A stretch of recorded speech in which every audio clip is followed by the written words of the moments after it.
বড় খবর উঠে আসছে আর্যবাবু, মুম্বাই এয়ারপোর্টের আশপাশে সিগন্যালে ইন্টারফারেন্স হয়ে থাকতে পারে বলে খবর পাওয়া যাচ্ছে। আন্তর্জাতিক বিমান উড়ানের নিষেধাজ্ঞা টেম্পোরারিলি কিছু ক্ষেত্রে জারি করা হচ্ছে। কদিন আগে দিল্লি এয়ারপোর্টে একই রকম ঘটনা ঘটেছিল।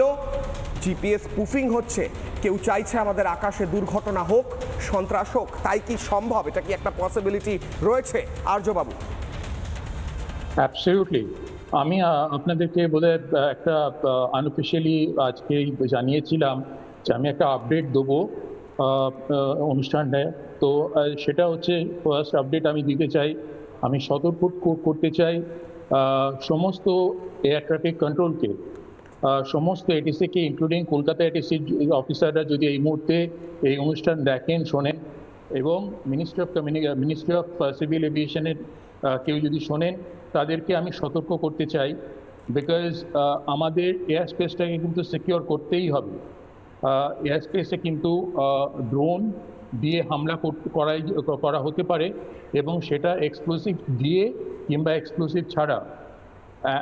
একটা কথা বলি, জিপিএস স্পুফিং কি আমাদের এক লাইনে আমি বলে দিই, জানা দরকার। জিপিএস স্পুফিং কিন্তু মানে বেসিক্যালি হচ্ছে যে একটা ধাঁধায় ফেলে দেওয়া, যেখানে জিপিএস কোঅর্ডিনেটসটাতে যাওয়া আসা উচিত গন্তব্যে, সেই গন্তব্যটাকে পাল্টে দেওয়া, সেটাকে জিপিএস স্পুফিং বলা হয়। মানে অন্য কোঅর্ডিনেটস যাবে তার কাছে।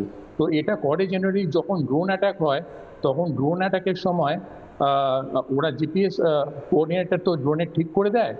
পাকিস্তান আর্মি বা এয়ারফোর্স বা আইএসআই তারা ঠিক করে দিল জিপিএসটা। এক মিনিট, আপনি খুব গুরুত্বপূর্ণ একটা কথা বলেছেন। আমি অ্যাডিশনালি প্রশ্ন করছি আর্যবাবু, আপনি বলছেন এই ঘটনা ঘটছে কোন দিকে? ভারতের পশ্চিম দিকে, খুব কাছে পাকিস্তান বর্ডার।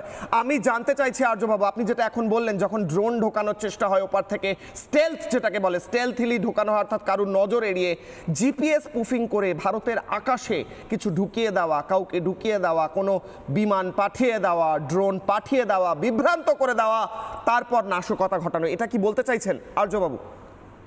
হ্যাঁ, এটা বলতে চাইছি। জিপিএস স্পুফিং আর স্টেলথটা একটু আলাদা, তবে অ্যাবসলিউটলি ঠিক বলেছেন কিশোরয়। জিপিএস স্পুফিংটা একটা স্টেলথ টেকনোলজিরই সমান।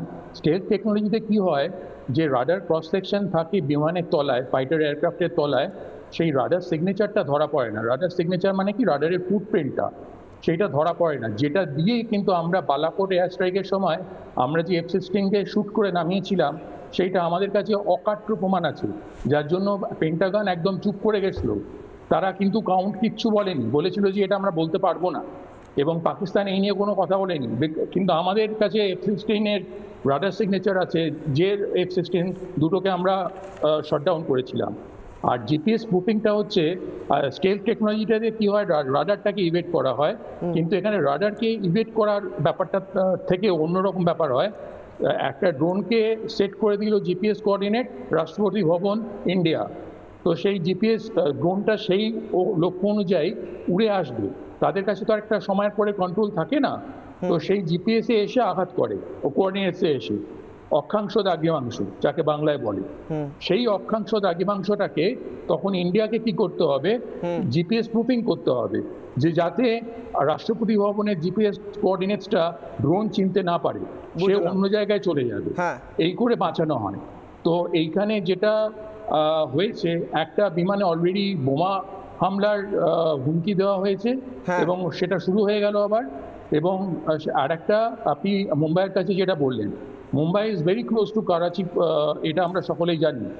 তো সেই জন্য, এবং মুম্বাইতে মানে যারা আমাদের বিভীষণেরা আছে অগুন্তি, তো সেই জন্য বুঝলাম সেই জায়গা থেকে আবার আসি আপনি একটা অত্যন্ত গুরুত্বপূর্ণ পয়েন্ট আউট করেছেন। আমি নানা ধরনের কন্টেন্ট দেখার জন্য লাইক করুন, শেয়ার করুন আমাদের ফেসবুক পেজ, সাবস্ক্রাইব করুন আমাদের ইউটিউব চ্যানেল।